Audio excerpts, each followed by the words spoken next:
going to be on shortly, but I am so blessed to have my co-host here, John Horning. Hello. And what we're going to do is we are going to open with a prayer, and John is going to be so gracious as to open up the show and do our prayer. So, John, take it away. Lord, we thank you tonight for your Son that you sent for us. We failed as men in the Garden of Eden. The first Adam we lost, but you sent the last Adam, which is the Son of Man, which is the Lamb that was slain on Calvary, the Lord Jesus Christ, who, because of his sacrifice and his death, and that you raised him on the third day, that all that believe in him are raised with him. And Lord, all we can do is thank you for that, because without your Son, we would get exactly what we deserve, because that's what our nature requires is judgment, your judgment. But because of your Son, he paid and we're free. We want to thank you tonight for that. And thank you for this opportunity with these great athletes. Thank you, Lord. And in Jesus' name we pray. Amen. Amen. I'm telling you, I have been so blessed these last few days, and all I can say is when you have to be obedient to God, and my book, Taken by Surprise, How God Saved Me Literally, I'm hoping God's going to help me finish it, and it'll be out sometime the end of September. But God is literally, you have to be obedient when God tells you to do something. And we have guests on this show that I have been so honored and so blessed to meet. And they're going to be calling in. And once again, anybody wants to call in and ask questions, it's 727-441-3000. So 727-441-3000. And I know that somebody's on the phone. I couldn't hear exactly. We have Dan Olson on that. Okay. All right. I am so blessed that right now I have our GBO, my GBO director, that is Global Bodybuilding Organization. We are bringing a show here to St. Pete at the Palladium downtown. It is September 24th. And Dan, are you there? And are you ready to tell us what's going on and what happened at the Miami Classic, which was a great show? And we're 4 weeks, about a little bit more than 4 weeks out, 4 weeks and a day for the show that is coming to St. Pete called the West Coast Classic. And those of you who can see Facebook Live right behind me, we have the medal, which is literally like right behind me. So I'm excited. Dan, are you there?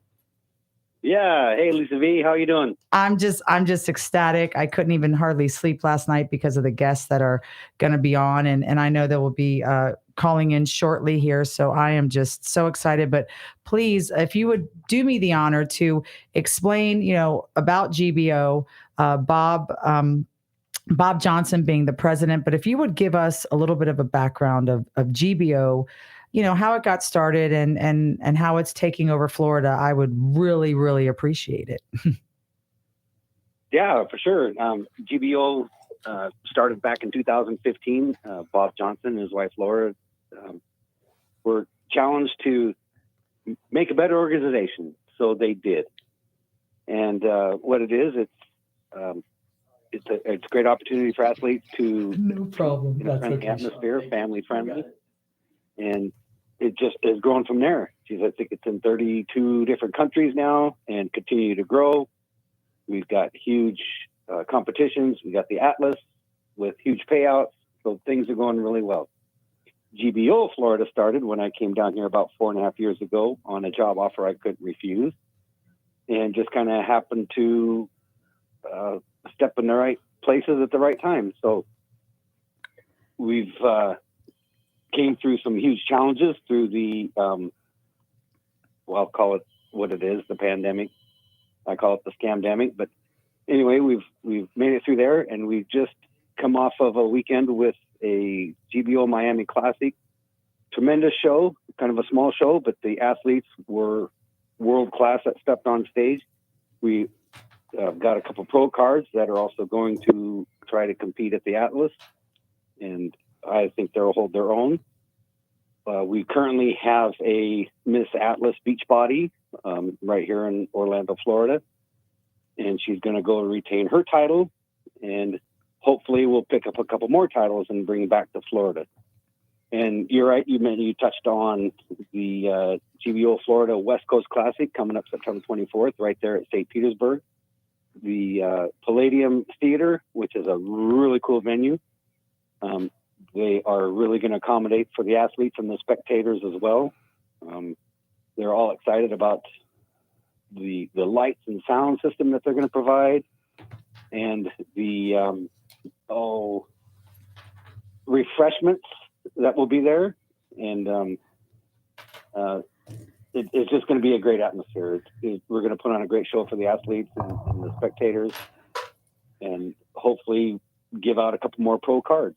Yes, that will definitely be an incredible show. And I tell people how, like when you're obedient to God, and I was on Facebook a couple years ago, and I kept seeing, Bob Johnson's, photo, and this, body GBO, emblem. And I'm like, okay. And I didn't think much of it. Then about a week later, God's like, reach out to this guy. And I'm like, what am I used to be 315 pounds. Like, why am I reaching out to this gentleman? And sure enough, I reach out, I call him. And the funny thing is, thinking that I won't even hear from him, ever, because, not everybody, if you're not friends on Facebook or Instagram or whatever, that people, think it's a scam or whatever. And I'm literally have a mouthful of food, and he calls like right back. And I'm like, oh no, I got to answer this. And I'm like, hello, give me a second. But it was God, because as soon as we started talking, I said, look, this is who I am. I really love bodybuilding. I was raised around it. The joke is I've been drinking, Dynamic Body Shaper, Joe Weider, and Muscle Builder when I wasn't supposed to as a child. But literally when God says you're moving, to a different level and a different situation in your life, you have to be obedient. Because trust me, my book, Taken by Surprise, How God Saved Me, literally, you'll see when I didn't listen to God, how it didn't go very well. But next thing you know, I'm put in touch with you. And then here we are, 2 years later, bringing an amazing show to St. Petersburg, the Palladium, which they've hosted many, many events there and other bodybuilding events there. And so they really have a great, great setup. And it's funny because I never thought in a million years that I would be singing the national anthem and emceeing a show, which I did for you at the Miami Classic. And it's funny when you just realize that you're supposed to do something in your life, and everybody says you're supposed to be on TV, radio, like that's what you're supposed to be. And I, except for my situation, I was hoping to be on that stage in Miami, but due to, cancer and everything, I was unable to. But Dan, I think you and I can admit here that, pardon me? Let me correct you. In one aspect, you did right. An amazing job as our MC. Thank you. That was your first time doing something like that? Yeah. I mean, I've been on the radio, but to actually MC a show from start to finish, live, never. Yes.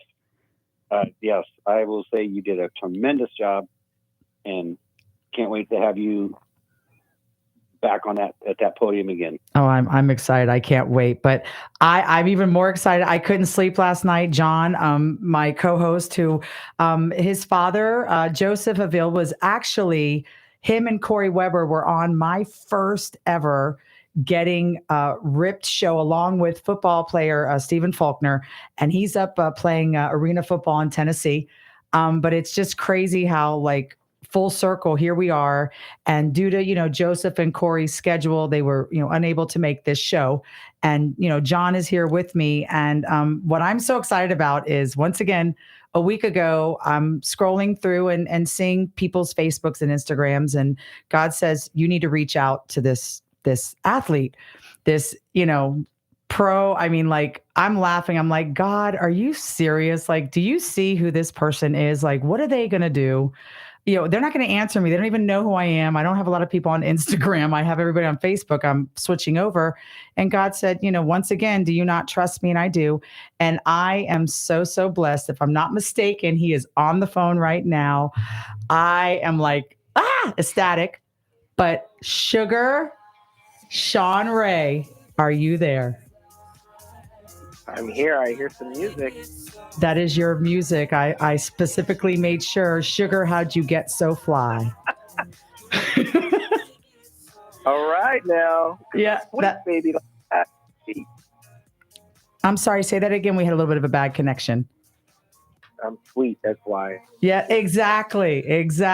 That's exactly what it is. But I can't even I still can't believe that I'm, on the radio with you right now. But your portfolio, I've been following you. I mean, we're talking from, 1980 on up and, 13-time Olympia. I mean, you just literally paved the way for everybody who's coming through now. And my director has a question for you. My co-host has a question for you. And of course, I have a question for you. And if any of our listeners, I feel like I'm on the witness stand. I know, right? I know you feel like it's on witness stand for sure. But I would like to go first. And I think I'm either going to totally impress you and go, wow, that's a great question. Or you're going to go, oh my gosh. But no, I know it's going to be a fine question. But knowing what you know now, when you started bodybuilding, knowing exactly what you know now, what, if anything, would you have done different?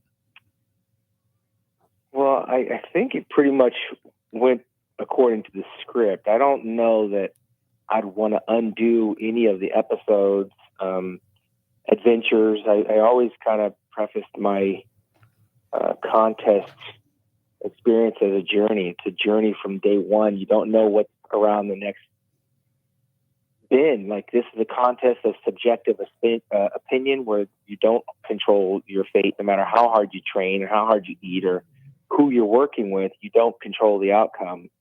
So when you prepare for something, you don't control the outcome. You got to be prepared for the aftermath.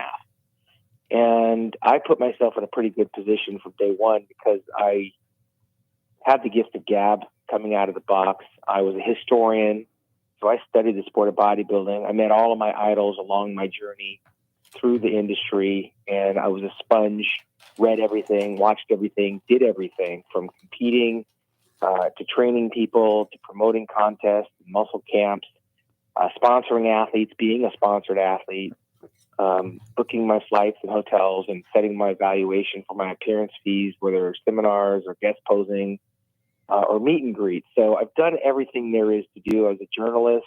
I was an editor, and I am an editor-in-chief right now at Digital Muscle. I was also a master of ceremonies for many years. I still do that. But I've done everything in the sport of bodybuilding there is to do, and I meant it that way. I wanted to do everything.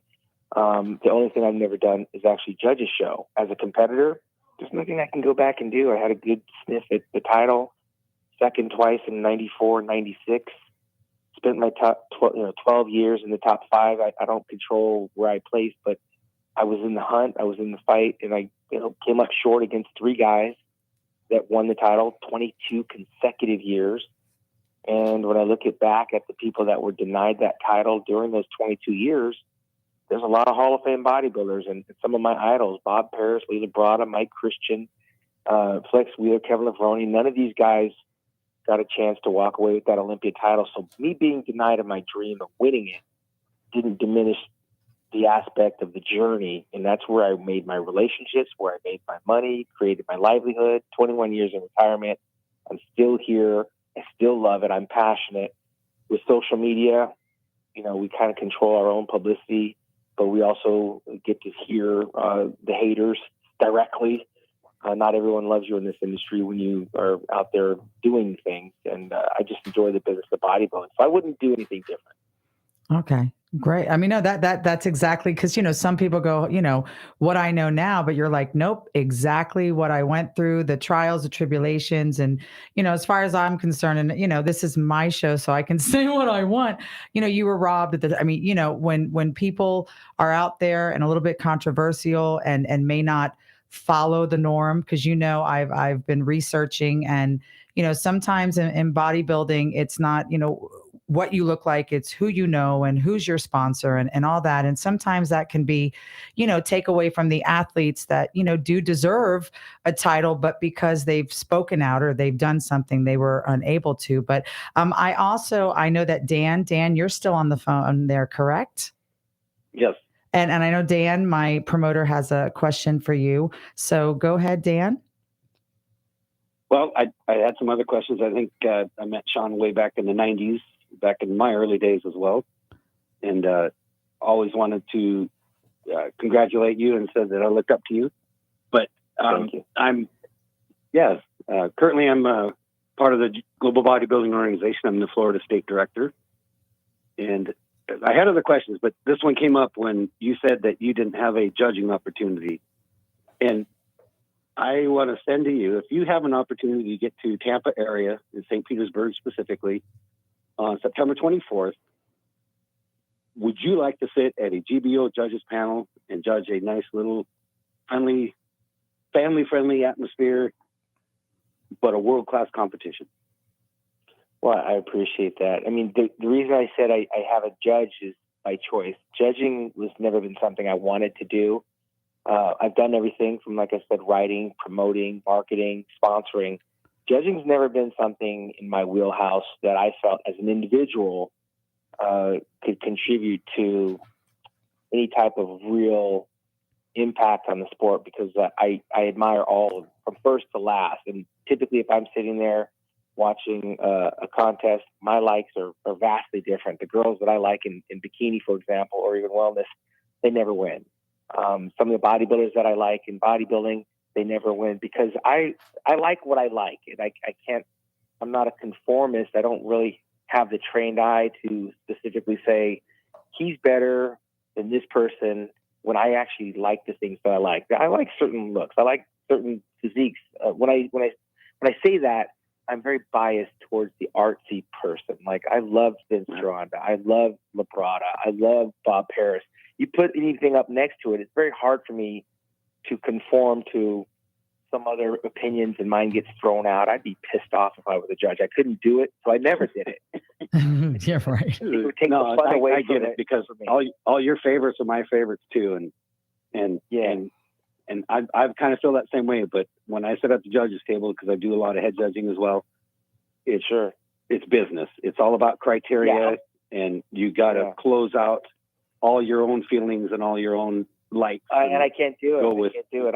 I'd be fighting with the other judges because I have such strong opinions. And it's better. No, you wouldn't be fighting, Sean. You would win hands down with the other judge. That would be like no competition there. I mean, come on. That's. I admire the judges. That's a hard job that I think I stay away from because I couldn't do it. And I know where my strengths are. So I'd rather be a spectator than actually judge, and I actually enjoy it more than. It's hard enough being an analyst. I'm a critique guy. I've done these shows on the pay-per-view and on the webcast, and it's tough just being, critical, and at the same time you have to salvage it because there's people that are their husbands and their wives and the kids are watching sometimes, and you get lost in this critique and it comes off the wrong way, and next thing you know, you have your haters coming for you. So judging for me as an individual is not my strength in terms of contributing to the sport, so I've avoided it. But thank you. I appreciate that. Well, and hopefully next year, if you're in the area, we can make it happen. Maybe you would be kind enough to, even be a guest poser at one of our events in Florida. That would be like awesome. But I know John, I told John that, you were going to be on the show, and John was like, really? Yes. This is who's going to be on Getting Ripped with Lisa V. And John has been so gracious to be my co-host this evening. Oh, sir. Yeah. And John, please go ahead. You have Sean's attention. I would like to just say, first of all, that you are an absolute legend in our family. I mean, you are who goes on the wall, and we look at what we lift. We want to look like you. But I wanted to ask. Thank you for taking these questions.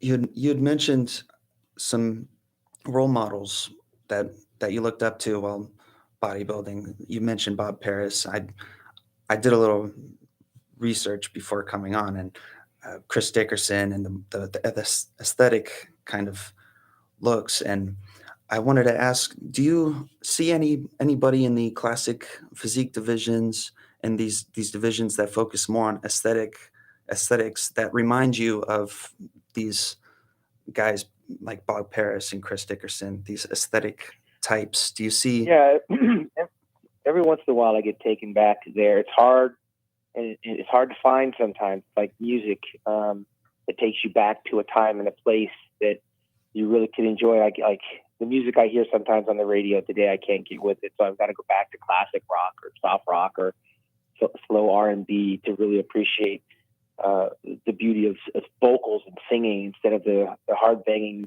noise that we hear. When I look at the bodybuilders on stage, a lot of them I'm seeing slabs of muscle and beef, but I don't see the quality, I don't see the proportions, I don't see the class and the grace and elegance. I think that's where classic physique was born, trying to get back to that, trying to put the genie back in the bottle so that we're not just looking at size, we're looking at physiques. And you get glimpses. I mean, the champions they're picking are in line and in sync with what I, was missing for many years in terms of what drew me to the sport. Chris Bumstead is the classic physique Olympia 3 years in a row for a reason, and he fits all the criteria and checks all the boxes. I enjoy watching his physique. The presentations have gotten way better than bodybuilding in the classic physique, and that's good to see with guys like Terrence Ruffin and Breon Ansley. Even just the fact that some of them attempt to bring back the art of posing in concert and in sync with the music, recognizing that they're on stage and they're the artist and the performer. That's lost in open bodybuilding. 212 bodybuilding, open bodybuilding, you just click the music on, they go out there, they stomp around from one side to the next, hit some musculars, then they're out of breath and they leave the stage and you have no idea what you just saw. You don't remember the song, you don't remember the presentation, you don't really see the effort. Seems like you need to put a toothpick in them to keep them from falling apart at sometimes. Whereas and they're not even conditioned to do the work. Like they're not in shape to do a 2-minute posing routine. If you go back and you start looking at some of my routines that I did for those years, the majority of them are 3 minutes longer. And it was the whole song, not just chunks of songs slapped together with background noise and no choreography. So I see some of that now in the classic physique guys making an attempt to go back and emulate some of the things that I fell in love with when I came up with in terms of the art of the pose. Samir Banu, Chris Dickerson, Bob Paris, they understood it. Vince Taylor was coming up underneath John Brown like I did. We understood it. We realized that the only thing that people are going to remember at the end of the night is your presentation. I mean, they're going to see some great physiques, but what's going to separate you is how you present it. And that was instilled in me as a teenager, and it stayed with me through my career. Now, as an older person watching the sport of bodybuilding, I don't see the time, I don't see the effort, I don't see the intent to let the fan remember, the routine. The routine counts for nothing, and it's just, it's a guest posing at best for the majority of the open guys. So classic physique guys, I'm more drawn to. Right. And I know also, the era that we're talking about and I used to cut my neighbor's grass so I could buy, the muscle and fitness magazines, Corey Everson, Bev Francis, Carla Dunlap, Rachel McLeish. But there was also a few men that I followed and Samir was one of them. I've reached out to him and he answered me. But there was also somebody that I know that you were, involved with, and that was Boyer Cole. I mean, I remember as a kid sitting with my dad, watching, and bodybuilding. You're right. It's not the same. It literally, everybody wants to do it. Everybody is, a motivational speaker. Everybody's a personal trainer. But the ones, we're talking years ago when, all these, I wouldn't say fad diets and this and that. It's a passion, and obviously you knew from the get-go what you wanted to do for your life, and because of you doing what you love, you've been able to inspire many people and get them into it's a lifestyle. It's not just something that you do. And those who, now who are doing it for the money, for the fame, for the social media, you can see that. You can definitely see that you paid the price. Old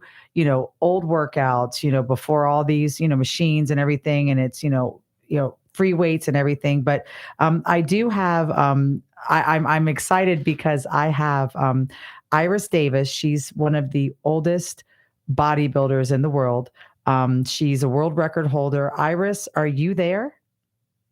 Yes, I am, Lisa. Nice to talk with you. Same here. I'm so glad that you were able to take time out of your schedule, just like Sean and just like Dan. And we also have Layla Hannah coming up. And I'm excited because social media brought this together. I mean, God first, but there would be no way I would be able to reach out to Sean or yourself, via telephone, via letter, via, whatever. But this is such a I call it like a pathway to fitness and helping people. But Iris, I know that you would like to ask Sean a question, and I know Sean would be, honored also to, hear from you, and please give us a little bit of a breakdown of your background. I know that you are the world record holder with pull-ups at 78 years old. I mean, you look amazing. And, you've been a pioneer, and you were back in the gyms when there were only men in the gyms. I was lucky. I dated a football player, and I was also an athlete. So I was able to be in the locker room working out with the male football team, doing squats, doing all of that. But if you wouldn't mind, please introduce yourself, and you have the floor. Okay. Hi, Sean. I know of you Hi. very well. I've been following you for many years, and I do admire you. Thank Go ahead, Iris. Do you have any other? Do you have? If you would give us a breakdown of how you started in bodybuilding, and then you can ask Sean any question you like, because I know that he has an answer for it. No problem. He's got all the answers. Yeah. When I started, it was a total different world for me. I was 22, newly widowed, and the death of my first child also. And I suffered from great trauma and depression at such an early age. So I just wanted to look after myself and stay healthy. And I started walking up and down the streets of London, where I lived at the time. And that's all I did, just walk. There were no pin-ups, there were no female bodybuilders. There wasn't even a photograph in a magazine of a famous Hollywood star with a bikini on, for example. So I entered into a world that I had no idea what it was about. And so I learned the hard way. I was not allowed in gyms to start with because I looked about 13 years old. And gyms were not as they are now. They were just big sweaty pits for men. Women were not allowed in. So again, I just walked up and down the street. I came to the USA at age 22, and that was my first time I ever went into a gym. And I just copied the men, and I found out that when I was in the gym, I was not depressed. I was just so excited at what I was doing because I was keeping my mind occupied, which is what I wanted. And I found if I'm in the gym, I wasn't sitting at home on the couch crying. Right. And that's how it started. So I had no idea I was going to evolve into a champion. Champion wasn't even in my mind. All I knew was I just needed to keep active. And I'm astounded more than anyone else that I've actually reached the top of my profession. I'm also a pioneer in the sport. I'm a little bit nervous on the show, if you can tell by my voice. No, you're doing fine. There's no need to be nervous. I tell everybody just talk, like talking to the phone like you're talking to me. I tell everybody we're having a conversation that other people can hear, but you're doing great, Iris. Okay, thanks. I entered my first show in 1994 when I was 50 years of age. couple of the guys in the gym said I looked good and I should enter. I didn't even know there was such a thing as shows for women.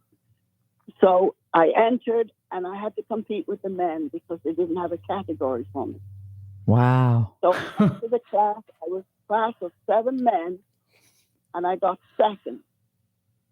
And Wow. you also reminded me, That's something of something, Sean, when you were talking about you do a 3-minute posing routine. Yeah. Because I didn't know any of the rules whatsoever. I didn't know you should only do like a 1 minute. So I also danced to the entire CD. And it was that country and western song, Gumpy Goat, with very high energy.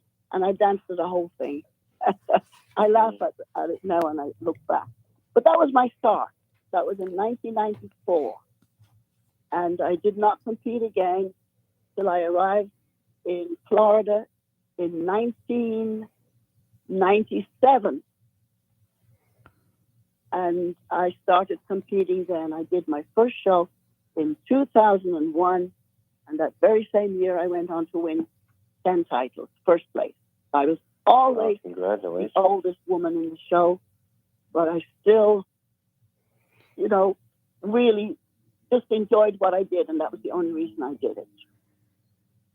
Right. And I know that many bodybuilders, they're looked at like, oh, you're arrogant. No, more bodybuilders that I've interviewed have said, you want to know what saved my life? Bodybuilding. And I was depressed and I was bullied. I mean, I was bullied as a kid myself because I had muscles for a girl, but I also had, the other things that girls had. And it was hard. I was bullied very bad to the point that, I was called a boy. I couldn't help that my father, worshiped, fitness and Arnold and everybody and, followed you. I mean, I text my dad, he's not on social media. He's 78 years old.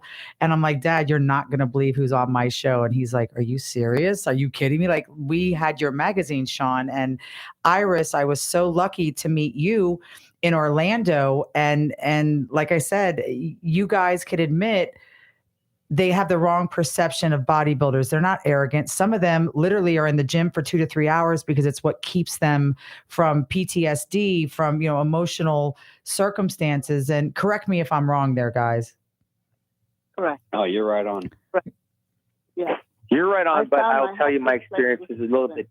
My experience is a little bit different because I didn't come into this business because I was bullied or felt awkward or out of place. I was playing football.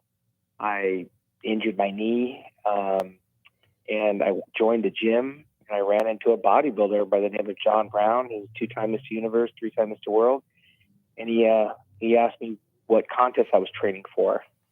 Wow. I just had I had a natural build just from playing around with the weights, but I wasn't bodybuilding. In football, you bench, you squat, and you deadlift. And he got me ready for a competition in 6 months, and I got second place. And then the next week I won, and that was it. That's all I needed. I was hooked. I was 17 years old, and I did it all the way till I was 35. And it took me all around the world, and it created a life for me. But that's not something that someone can do for you. It has to come from within. I was hungry and thirsty for knowledge. I didn't have a coach. I didn't have a trainer or a nutritionist. I copied some things from the magazines and studied from the videos and went to all the shows. And if you want something like that, you kind of have to you have to dive in head first, kind of like being a boxer. It's very hard, this bodybuilding, to be a team sport when it's you that has to cook, it's you that has to train, it's you that has to recover from the workouts, and you have to get up and repeat that process day in and day out, sometimes twice a day, weeks, months at a time, chunks out of the year. People come and go in and out of your life. I had school that I had to deal with. I had different gyms I was training at. Relationships were on hold and birthdays. There's a lot of sacrifice involved, but it just seemed with every little step I took forward, I wanted to go further, and I wanted to go further, and I want to go further. You lose, you want to, you get fifth, fourth, third, you want to get that number one spot. For me, as a pro, that number one spot was the elusive thing that I continually got me out of bed every single year.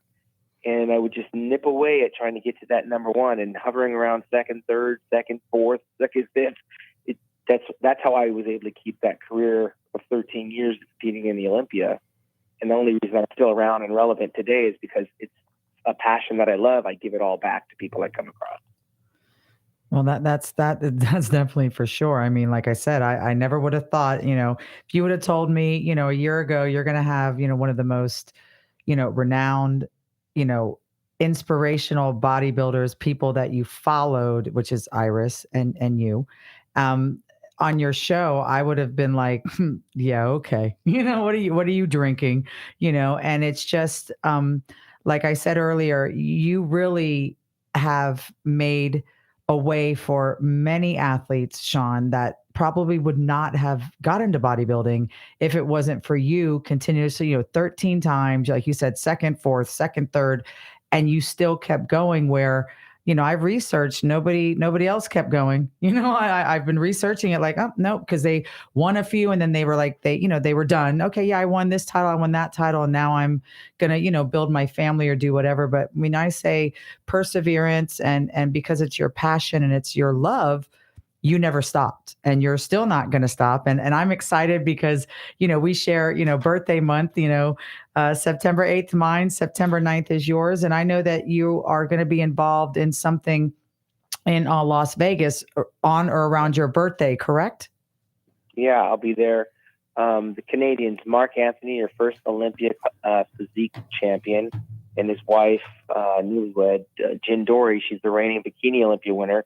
They're putting on their very first contest promotion called the High Roller at Alexis Park in Las Vegas, where I'll be emceeing a show November the 5th, which is the Las Vegas Classic. So I'm going up there to support them with our supplement company that I represent, Mutant, which is a Canadian-based company.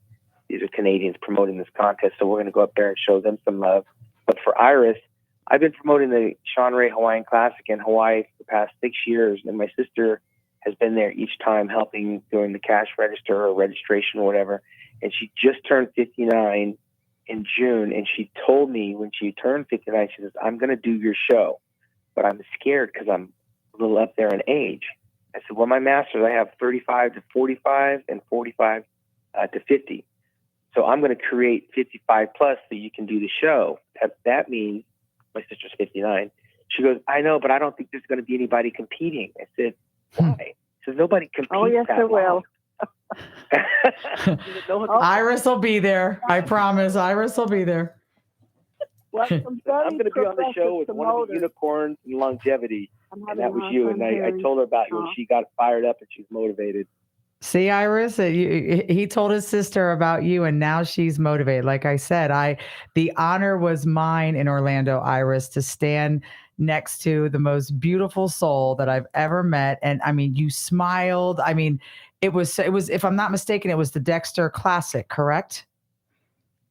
It was the Mid-Florida Classic, I believe. Mid-Florida Classic. And you also got a lifetime award. Like it was so great because as soon as you introduced me to the promoter and he said, you can sit right up front. I was like, I felt like I was at royalty, and then I got to interview you, but it was such a life-changing experience for me that, I'm eternally grateful for that. But I mean, literally, I'm hoping we have 15 minutes left.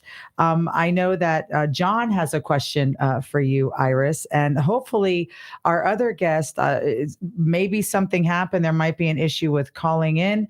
But Layla Hanna is another amazing woman who is, blowing up the bodybuilding circuit, but she hasn't called in yet. So hopefully, Layla, we can, maybe there's a little bit of a misunderstanding in time, but if she's not able to be on this show, then I'll definitely have her on next week's show. But John, go ahead and ask Iris a question. It's an honor to talk to you now. It's my honor. Believe me, it's my honor. What a motivation you are, especially for my sisters, even who I can't wait to tell them about you. Miss Iris, if I'm correct that you have 16 NPC first place titles, what went through your head when you won your very first one? Well, I was very astounded because I entered 2 categories.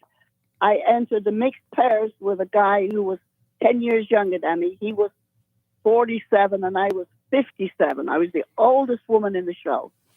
And I got first place in the mixed pairs. And the category that I had to enter, which was women over 45, they were considered seniors. I entered the women over 45 and me being 57. So again, I was at least 12 years older than all my competitors. Wow. And I won first place. I'm telling you, this is I crazy. was just amazed. I mean, of course, I jumped. Actually, I did something that you're not supposed to do on stage. I threw my arms in the air and danced and danced and danced and danced. I just kept twirling around with my hands in the air, whooping for joy. Well, I'm sure you motivated the men that you beat. I bet they probably trained harder that year than they had their entire lives after they. Yeah. No, I got beat by a woman, right? That was the one. No, that was the one in England. I was very modest because I did, but it was when I won the one in Florida, and that was my biggest show, the NPC. That was a step up from the one I did in London. It was that one that I won against. I had like 5 competitors, I believe, and 3 competitors in the mixed pairs, 3 couples, and we got first place. I got first place in both.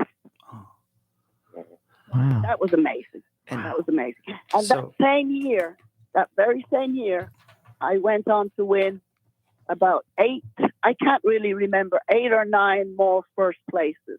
Wow. Wow. I won the Mid Florida Classic in 2001. I won it again in 2003. I took second place in 2010, and in 2020 I won it again overall. You just keep, you're like the Energizer Bunny, Iris. You just keep going and going and think going and going. It has to be those Irish In genetics. 2030. Yeah. What it was I had retired in 2010. And the reason I retired was because I had to go up against women 50 years old. Right. That wasn't fair because there's a huge difference No. even in the skin tone.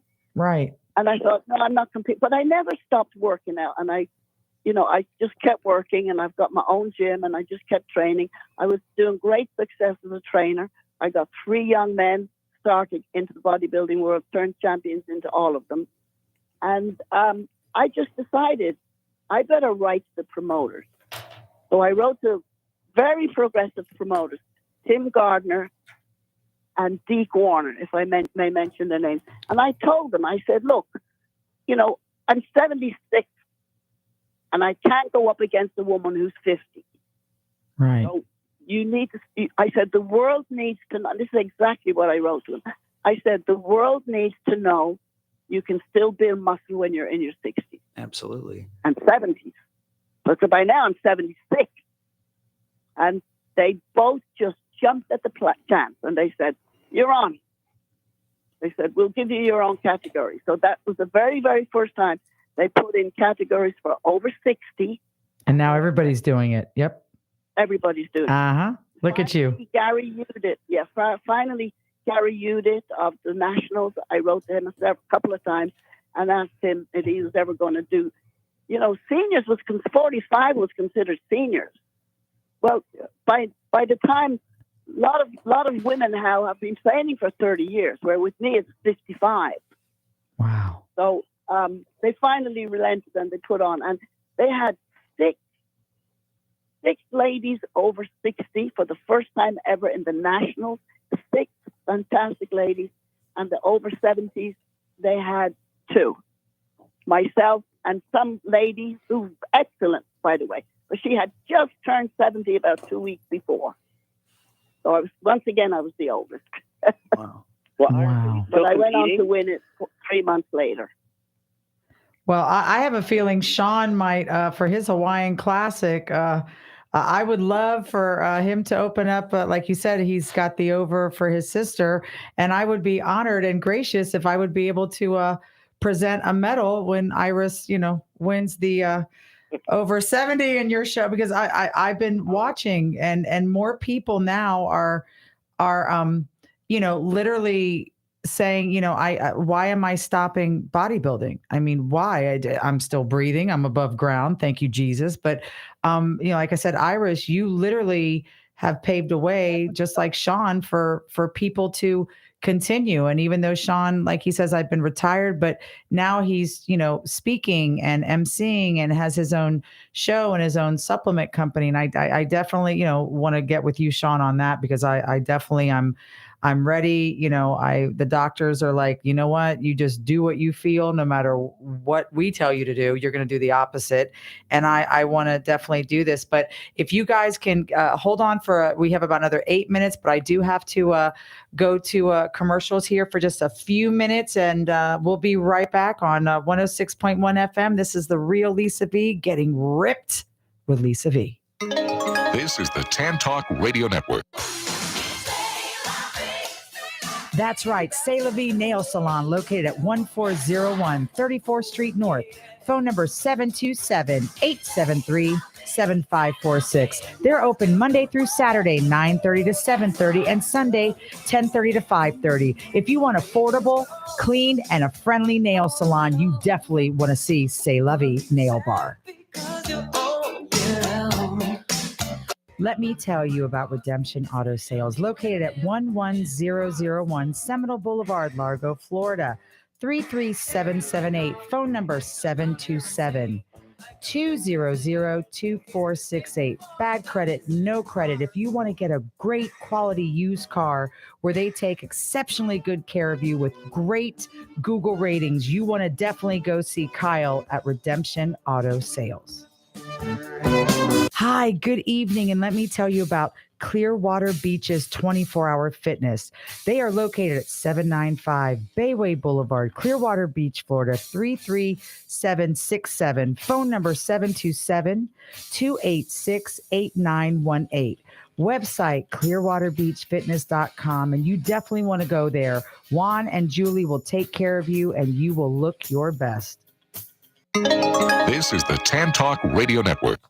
All right, we're back, and I'm just like I said, I still can't believe that I have Iris Davis and Sugar Sean Ray. Sugar, how'd you get so fly? I'm also a singer, by the way. I'm a jack of all trades, I was told. But we're going to be closing. We got about 6 minutes left. I know that John is here, and Sean. What would you like to tell our listeners? What words would you like to leave them with, as far as, whatever you want to say? The floor is yours, and you've got, all the time that you need.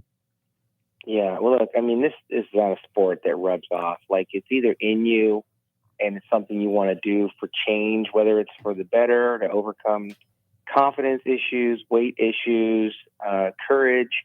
It's not for the faint of heart, because it takes a lot of discipline. Anyone can lift weights. It takes a real strong personality to eat disciplined through the holidays and birthdays and the temptations of all the junk food, the commercials on TV, to be able to shop and buy your own food and cook and prepare your own food according to your fitness goals. So it's not something that you can look at and go, hey, I can do that. Yeah, you can do it, but to what degree is going to depend on where your passion is and what your purpose is. And you find that through the journey. It's not something that comes to you like a light going on and off. Sometimes you have to go through a lot of struggles to figure out why you're doing this and where you want to go with it and how long you want to do it, and then figure out what does it all mean. It's a lot of time. It's a lot of investment. It can cost a lot of money. Not everyone's going to understand what you're trying to do with your body and with your influence. So for me, I just kind of hung on while others were dropping away, because my success didn't rise and fall on whether I won or lost. Every time I got ready for a show, it was a different process, a different journey for me of exploration and conditioning and size and strength and recovery and how I wanted to promote myself when it was over with, because I looked at myself as a product. I'm the product. I'm the art. I got to construct it.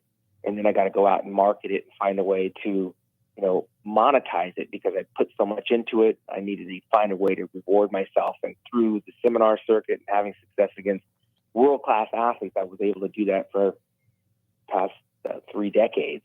But if this isn't something that you can just encourage someone to do, they've got to be passionate about it if they want to go somewhere with it. And obviously, Iris is the expert on longevity because I've fallen off the wagon a million times on my diet. But I still go back to the base, which is eat, sleep, and train. And that's my life. I mean, it's like the air I breathe and the food I eat. Every day, movement is key. And I'm doing a lot like Iris started. I'm walking a lot. I'm riding a bike a lot.